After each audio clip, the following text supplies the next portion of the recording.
Nunca olvidaré ese día de mayo en Buenos Aires.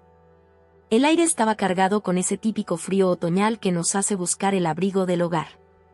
Vivíamos en una casa antigua en el barrio de Belgrano, una de esas construcciones de principios del siglo XX que aún conservaba su elegancia a pesar de que los años no habían sido generosos con nosotros. El reloj de péndulo que heredamos del abuelo marcaba las 5 de la tarde cuando mamá me llamó al comedor, ese espacio que guardaba tantos recuerdos de comidas familiares y celebraciones pasadas. Yo acababa de regresar de la UBA, donde cursaba mi primer año de arquitectura.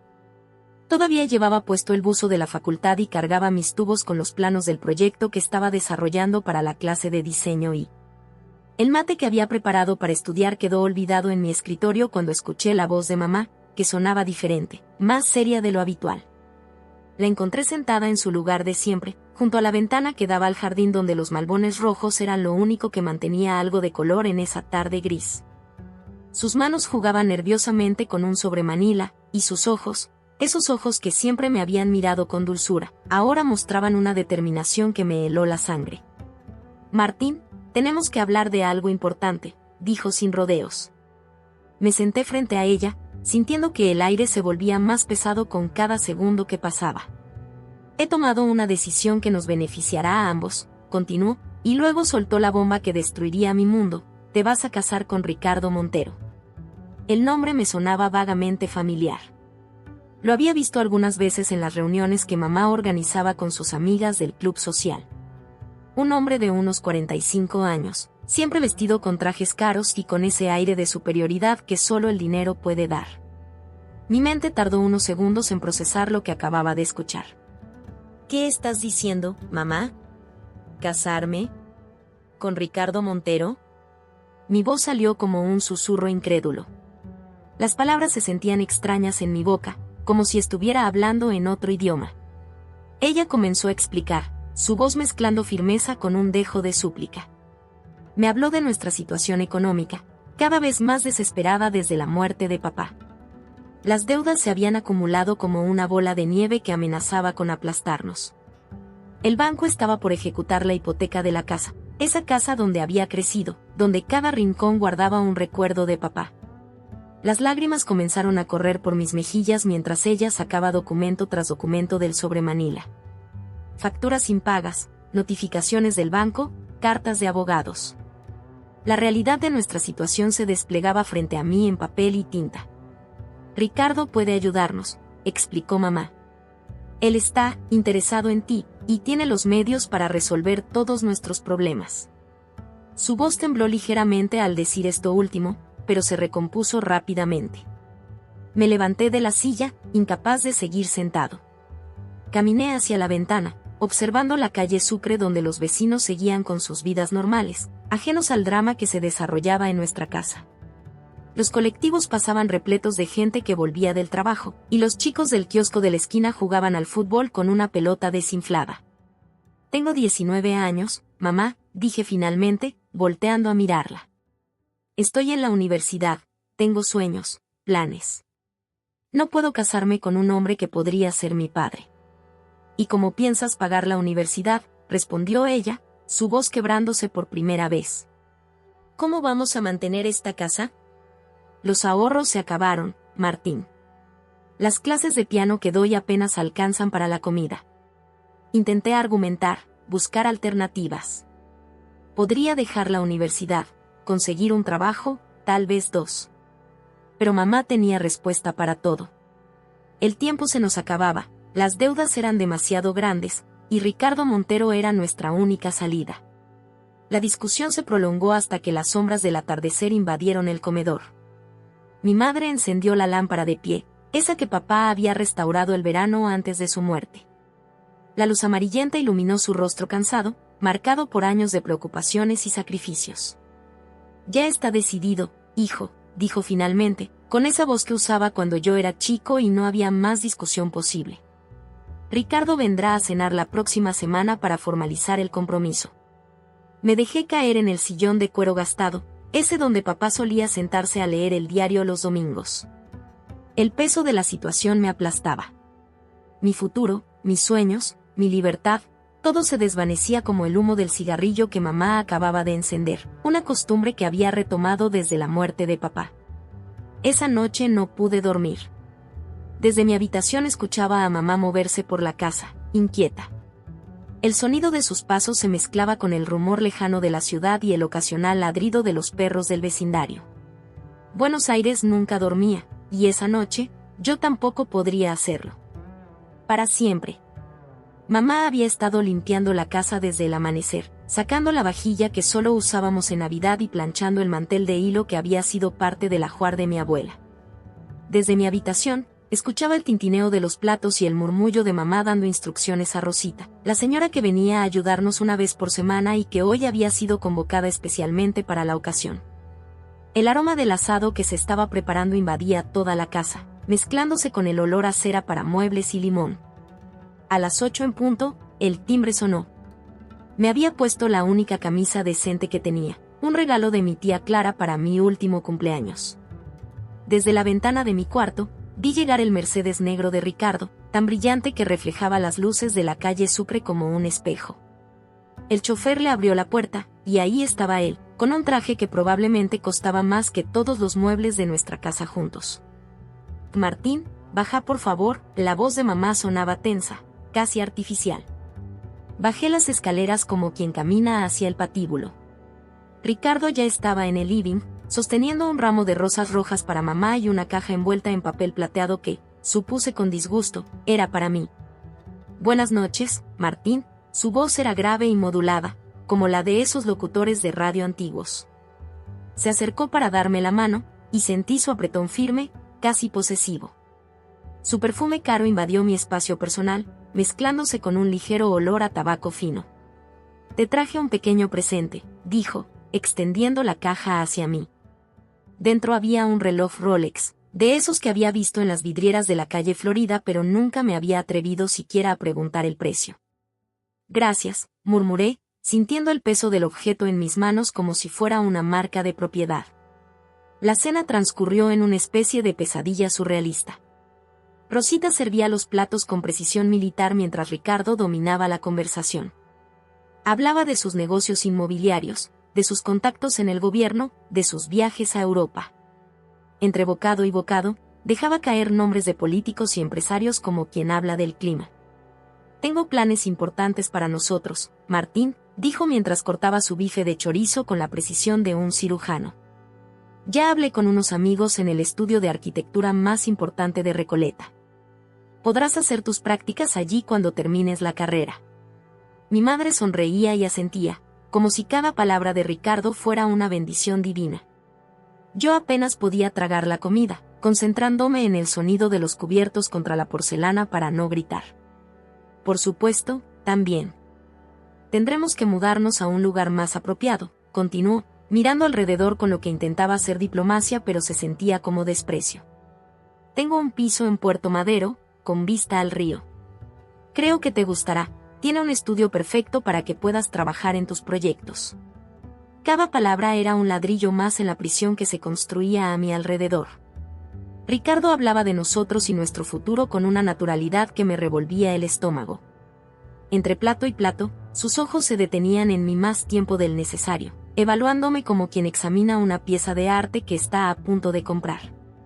Después del postre, una torta Rogel que mamá había encargado especialmente a la confitería del barrio, Ricardo hizo su movimiento final. Se levantó de la mesa con la solemnidad de un juez a punto de dictar sentencia, y sacó una pequeña caja de terciopelo azul de su bolsillo.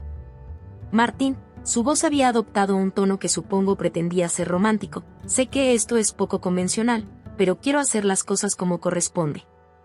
Abrió la caja, revelando un anillo de oro blanco con un diamante que brillaba bajo la luz del comedor. ¿Me harías el honor de casarte conmigo? El silencio que siguió fue tan denso que podía escuchar el tic-tac del reloj del abuelo en el pasillo. Mamá contenía la respiración, sus manos apretando el mantel hasta que sus nudillos se pusieron blancos. Ricardo mantenía esa sonrisa segura de quien nunca ha recibido un no por respuesta. Sí, la palabra salió de mi boca como un suspiro derrotado, mientras extendía mi mano izquierda en un gesto que se sentía como una rendición. El anillo se deslizó en mi dedo, frío y pesado como un grillete. Mamá aplaudió con entusiasmo forzado, sus ojos brillantes con lágrimas que no supe interpretar. Ricardo se inclinó y besó mi mejilla, sus labios secos rozando mi piel por un segundo que pareció una eternidad. El aroma de su aftershave me mareó, o tal vez fue el peso de lo que acababa de suceder. La velada terminó poco después. Desde la ventana de mi cuarto, vi el Mercedes negro alejarse por la calle, llevándose a Ricardo pero dejando tras de sí una sombra que cubría toda mi vida. El anillo en mi dedo brillaba en la oscuridad, un recordatorio constante del pacto que acababa de sellar. Esa noche, mientras la ciudad dormía, tomé una decisión. No sería una víctima pasiva en esta historia. Si iba a sacrificar mi libertad, al menos averiguaría qué secretos escondía el hombre que acababa de comprar mi futuro. La vida después del compromiso se convirtió en una doble actuación. De día, era el prometido complaciente que Ricardo esperaba, asistía a almuerzos en Puerto Madero, sonreía en eventos sociales y aceptaba sus regalos cada vez más ostentosos. De noche, me transformaba en detective, armando poco a poco el rompecabezas de su vida. Todo comenzó cuando Carlos, mi mejor amigo desde la secundaria, me encontró llorando en el patio de la facultad.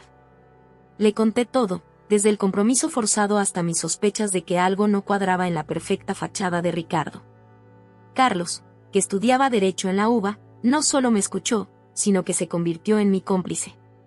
Mi tío trabaja en el registro de la propiedad, me dijo una tarde mientras tomábamos café en el Gato Negro, un bar tradicional de Corrientes.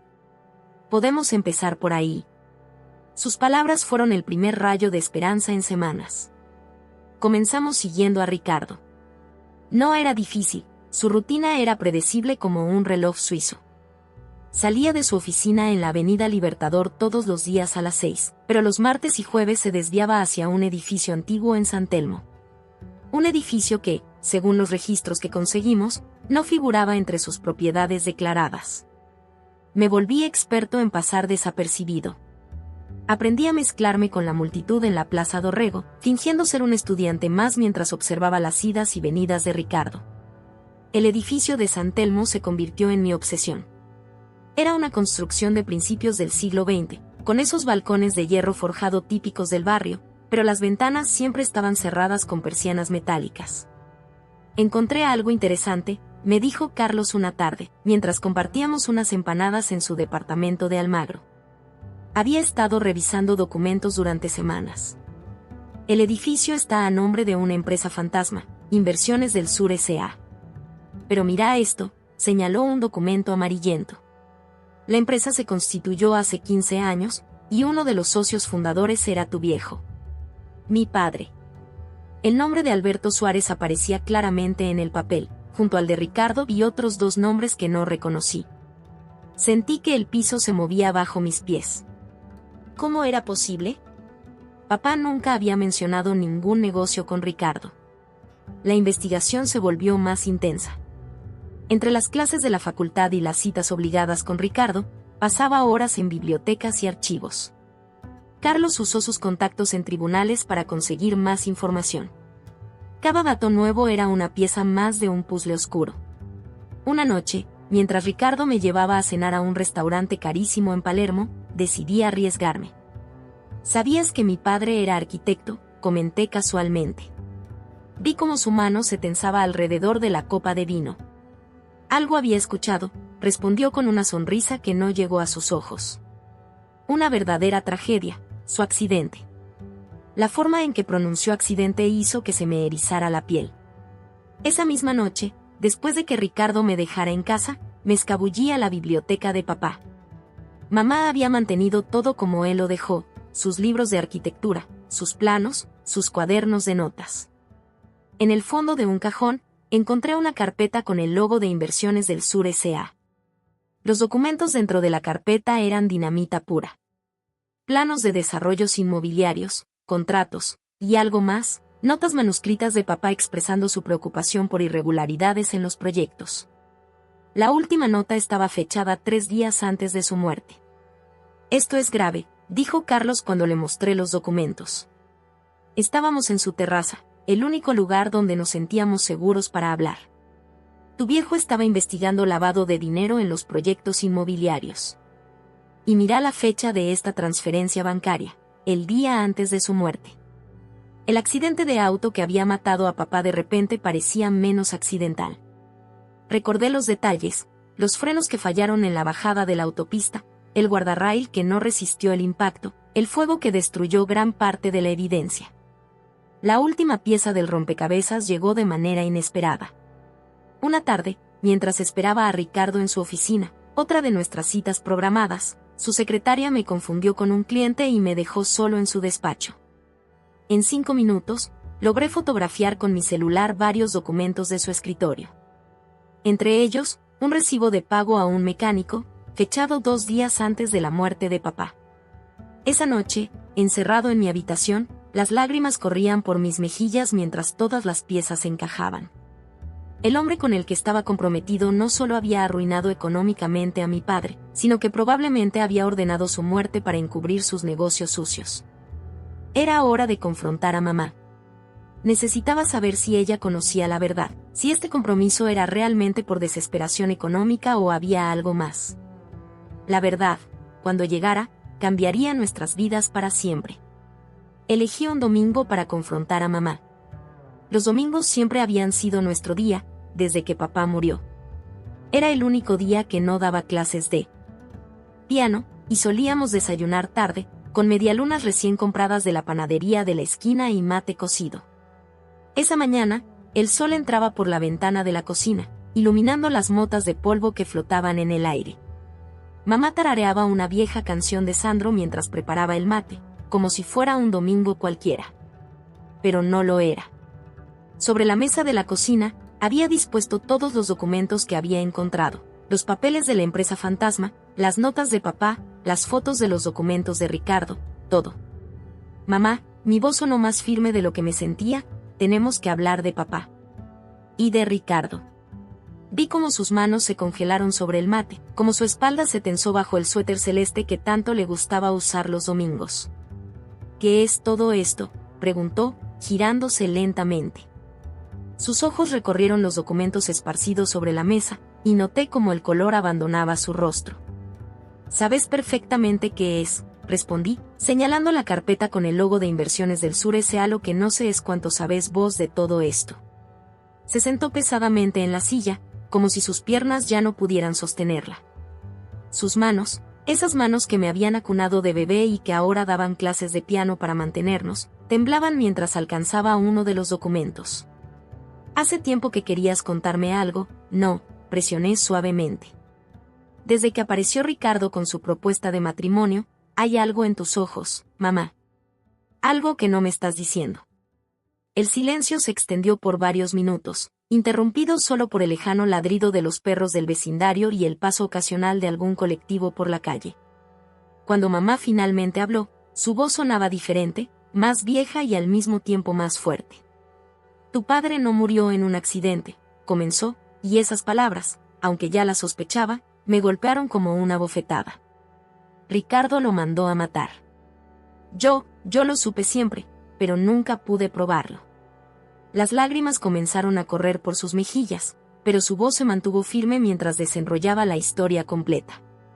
Papá había descubierto que las empresas de Ricardo eran una fachada para lavar dinero del narcotráfico. Los desarrollos inmobiliarios, los edificios vacíos, todo era parte de un esquema mayor. Alberto amenazó con denunciarlo, continuó mamá, usando el nombre de papá como rara vez lo hacía. Pero Ricardo tenía contactos en todas partes, la policía, los juzgados, el gobierno. Tu padre estaba juntando pruebas, preparando un expediente para presentar en la Fiscalía Federal. ¿Y el matrimonio?, pregunté, aunque ya empezaba a entender. ¿Todo esto fue un plan tuyo? Mamá asintió lentamente. Cuando Ricardo apareció hace unos meses, hablando de lo hermoso que te habías puesto, de lo mucho que le recordabas a tu padre cuando era joven. Vi una oportunidad. Sabía que si entrabas en su vida, podrías acceder a información que yo nunca podría conseguir. La rabia y el dolor se mezclaron en mi pecho. ¿Me usaste como carnada? Te usé como justicia, exclamó ella, golpeando la mesa con una fuerza que me sorprendió. Ricardo destruyó a nuestra familia, mató a tu padre, y sigue libre, acumulando poder y dinero mientras nosotros apenas sobrevivimos. Cuando vi cómo te miraba, supe que era nuestra única oportunidad. Me levanté y caminé hasta la ventana, necesitando aire. El barrio de Belgrano seguía con su rutina dominical, familias camino a misa, ancianos paseando perros, adolescentes en bicicleta. Un mundo normal que parecía tan lejano de nuestra realidad. ¿Por qué no me lo dijiste antes?, pregunté finalmente, volviéndome hacia ella. Porque necesitaba que tu reacción fuera genuina, respondió, secándose las lágrimas. Ricardo es muy inteligente, Martín. Si hubiera sabido desde el principio, él podría haberse dado cuenta. Necesitaba que tu dolor, tu resistencia inicial, todo fuera real. La miré fijamente, viendo por primera vez no a mi madre, sino a una mujer que había cargado sola con un plan de venganza durante años. Una mujer que había tenido que sonreír y ser amable con el asesino de su esposo, todo por la posibilidad de justicia. ¿Y ahora qué?, pregunté, volviendo a sentarme frente a ella. Ahora, dijo ella, y vi un brillo de determinación en sus ojos, seguimos con el plan. Pero esta vez, juntos. Tenemos que ser más inteligentes que él, más pacientes. La boda nos dará acceso a todo lo que necesitamos para hundirlo. Miré los documentos sobre la mesa, pensando en papá, en sus notas manuscritas, en su lucha solitaria por la justicia. Pensé en Ricardo, en sus sonrisas falsas y sus regalos caros, en cómo planeaba cada movimiento como si fuera una partida de ajedrez. Está bien, dije finalmente. Pero lo haremos a mi manera. No más secretos entre nosotros. Mamá extendió su mano sobre la mesa y apretó la mía. En ese momento, dejamos de ser víctimas y nos convertimos en cazadores. Los meses previos a la boda fueron un ejercicio de precisión y paciencia. Cada detalle fue cuidadosamente planificado, no solo los relacionados con la ceremonia, sino también nuestra estrategia. Ricardo insistió en celebrar la boda en la Basílica Nuestra Señora del Pilar, en Recoleta, rodeados de la alta sociedad porteña. Mientras él se ocupaba de las flores y el catering, yo me dedicaba a algo mucho más importante: construir el caso que lo destruiría. Carlos resultó ser invaluable en nuestra operación. Como pasante en uno de los estudios jurídicos más prestigiosos de Buenos Aires, tenía acceso a información que nos ayudó a conectar más puntos. Cada vez que Ricardo me llevaba a su oficina o a su casa, yo memorizaba detalles, fotografiaba documentos cuando podía, y grababa conversaciones con un pequeño dispositivo oculto en mi reloj irónicamente. El mismo Rolex que él me había regalado. «Estás muy interesado en mis negocios últimamente», me dijo Ricardo una noche, mientras cenábamos en su ático de Puerto Madero. Su tono era casual, pero había algo en su mirada que me puso en alerta. «Solo quiero aprender», respondí, sirviéndole más vino. «Después de todo, pronto seré tu esposo. Debería entender cómo funciona todo, ¿no crees?». Mi sonrisa debió ser convincente, porque él se relajó visiblemente. «Tienes razón, mi amor», respondió, acariciando mi mano sobre la mesa. «De hecho, estaba pensando en ponerte a cargo de algunos proyectos después de la boda. Tienes el mismo ojo para los detalles que tenía tu padre». La mención de papá me revolvió el estómago, pero mantuve la compostura. Cada vez que Ricardo lo mencionaba, recordaba por qué estábamos haciendo todo esto. El día de la boda amaneció soleado, uno de esos perfectos días de primavera en Buenos Aires. Desde la ventana de la sacristía, donde me preparaba, podía ver a los invitados llegando en sus autos de lujo. La crema de la sociedad porteña, políticos, empresarios, todos cómplices directos o indirectos de los negocios sucios de Ricardo. Mamá entró para ayudarme con los últimos detalles. Llevaba un vestido azul marino que la hacía parecer más joven, más fuerte.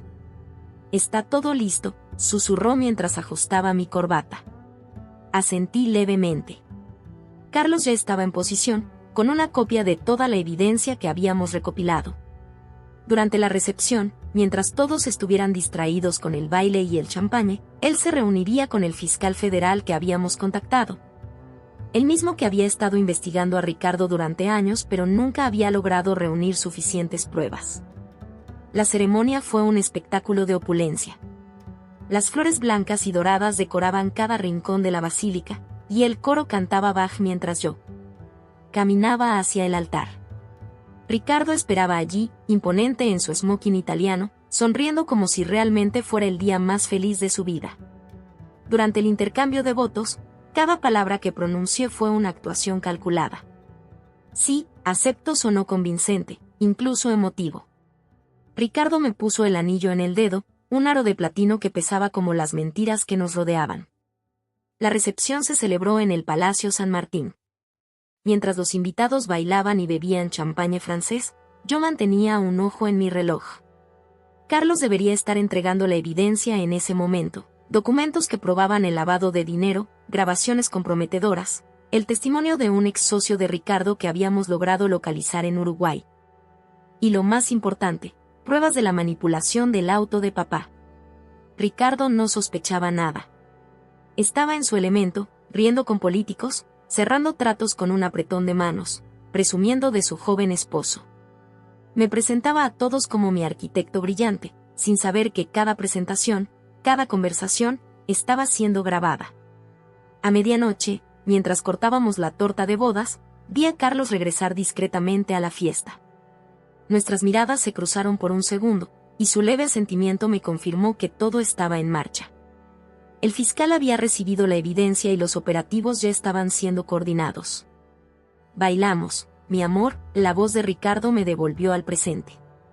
Tomó mi mano y me llevó a la pista de baile. Mientras nos movíamos al ritmo de un tango, pensé en lo surreal de la situación. Estaba bailando con el asesino de mi padre en mi propia boda, esperando el momento en que todo su imperio se derrumbara.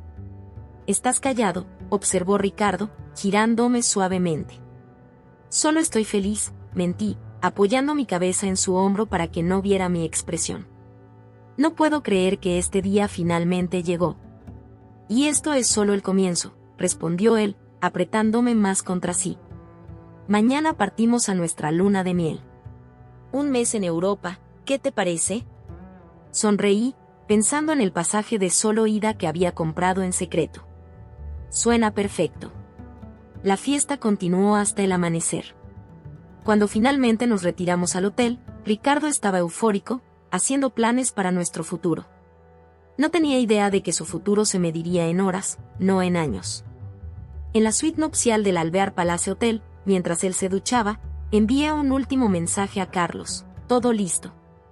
Proceder según lo planeado». La respuesta llegó casi inmediatamente: «Operativo confirmado para las 9 de la mañana».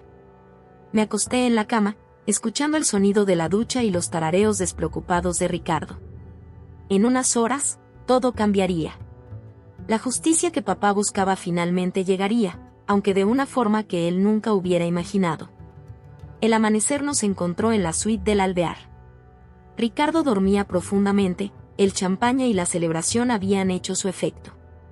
Yo estaba despierto, sentado junto a la ventana, observando cómo Buenos Aires despertaba. Las primeras luces del día iluminaban la avenida Alvear, y podía ver algunos madrugadores caminando hacia sus trabajos, ajenos al drama que estaba a punto de desarrollarse. A las 8:30, el teléfono de Ricardo comenzó a sonar insistentemente. Eran sus socios, alertándole sobre movimientos extraños en sus empresas.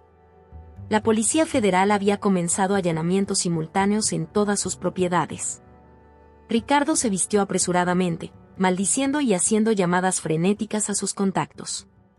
«No te preocupes, mi amor», me dijo mientras se anudaba la corbata con manos temblorosas. «Son solo unos problemas administrativos. Los resolveré antes de que salgamos para el aeropuerto». Asentí en silencio, observando cómo su fachada de control comenzaba a resquebrajarse. Sus llamadas se volvían cada vez más desesperadas. Nadie respondía, nadie podía ayudarlo. Sus contactos en la policía, en la justicia, todos habían desaparecido misteriosamente. A las 9 en punto, escuchamos pasos en el pasillo. Muchos pasos. Ricardo estaba junto al minibar, sirviéndose un whisky con manos temblorosas, cuando la puerta se abrió de golpe. Un equipo de la Policía Federal entró en la habitación, seguido por el fiscal Ramírez y varios agentes de la UIF, Unidad de Información Financiera. «Ricardo Montero», anunció el fiscal, «está bajo arresto por los cargos de lavado de dinero, asociación ilícita, evasión fiscal y...». Hizo una pausa dramática, mirándome directamente, el homicidio de Alberto Suárez. Vi cómo el color abandonaba el rostro de Ricardo.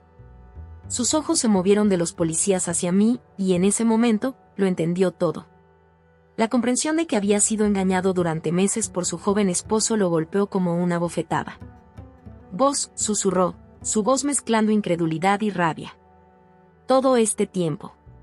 Me levanté lentamente, quitándome el anillo de bodas y dejándolo sobre la mesa. «Por papá», dije simplemente. Ricardo intentó abalanzarse sobre mí, pero los policías fueron más rápidos. Mientras lo esposaban, comenzó a gritar: «No tienen nada contra mí. Todos mis papeles están en orden». El fiscal Ramírez sonrió levemente. «Tenemos todo, señor Montero. Cada documento, cada transacción, cada conversación grabada. Y lo más importante, tenemos la confesión de López, su mecánico. El que saboteó los frenos del auto de Alberto Suárez por orden suya». Mientras se llevaban a Ricardo, me quedé mirando por la ventana. Abajo, los medios ya se estaban congregando. La caída de uno de los empresarios más poderosos de Argentina sería noticia nacional.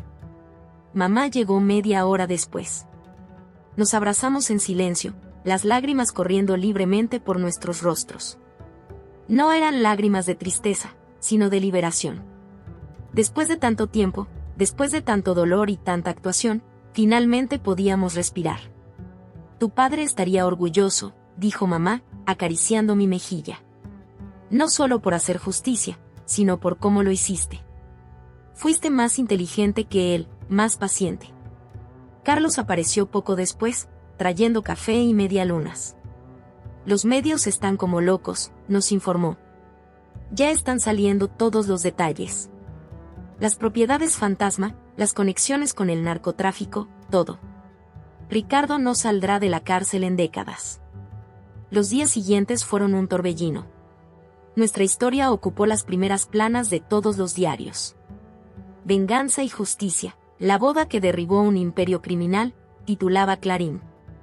La gente nos paraba en la calle, algunos para felicitarnos, otros para compartir sus propias historias de injusticia. El imperio de Ricardo se desmoronó como un castillo de naipes. Sus socios fueron cayendo uno tras otro, delatándose mutuamente en busca de reducción de penas. Las propiedades fueron confiscadas, las cuentas congeladas, los negocios cerrados.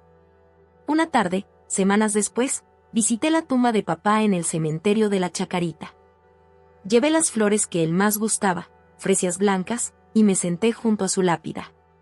«Lo logramos», susurré. «Tal vez no de la manera que vos hubieras elegido, pero lo logramos. Ya podés descansar en paz». Mamá retomó sus clases de piano, pero esta vez por placer, no por necesidad. Yo volví a la facultad, determinado a terminar mi carrera de arquitectura. La vida comenzó a encontrar un nuevo ritmo, uno sin el peso de la venganza y el secreto. El juicio de Ricardo fue rápido, con toda la evidencia en su contra. Lo condenaron a 30 años de prisión. Durante el proceso, nunca me miró a los ojos. Supongo que no podía soportar ver en ellos el reflejo de su propia arrogancia, que lo había llevado a subestimar al hijo del hombre que había mandado matar. La última vez que lo vi fue el día de su sentencia. Mientras se lo llevaban, envejecido y derrotado, pensé en todas las vidas que había destruido, en todas las familias que había dañado con su avaricia. Mi venganza no había sido solo por papá, había sido por todos ellos también. Hoy, cuando la gente me pregunta si me arrepiento de algo, mi respuesta es siempre la misma: la justicia tiene muchas formas, y a veces, el amor puede ser la mejor arma para conseguirla.